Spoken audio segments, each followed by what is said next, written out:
අපි ඉංග්‍රීසි භාෂාවේ ක්‍රියාපද කිහිපයක් එහි තේරුම සහ උදාහරණ සමග බලමු. 211 lend ණයට දෙනවා. I lend my book to a friend. මම මගේ පොත මිතුරෙකුට ණයට දෙනවා. She lends money to her brother. ඇය තම සහෝදරයාට මුදල් ණයට දෙනවා. 212 lift උස්සනවා. I lift the box carefully. මම පෙට්ටිය පරිස්සමින් උස්සනවා. He lifts the child. ඔහු ළමයා උස්සනවා. 213 like කැමති වෙනවා. I like chocolate. මම චොකලට් වලට කැමතියි. She likes reading books. ඇය පොත් කියවීමට කැමතියි. 214 limit සීමා කරනවා. We limit sugar intake.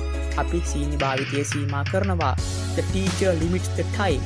ගුරුවරයා කාලය සීමා කරනවා. 215 maintain පවත්වාගෙන යනවා. I maintain my bicycle well. මම මගේ බයිසිකලය හොඳින් නඩත්තු කරනවා. He maintains good relationships. ඇය හොඳ සබඳතා පවත්වාගෙන යනවා.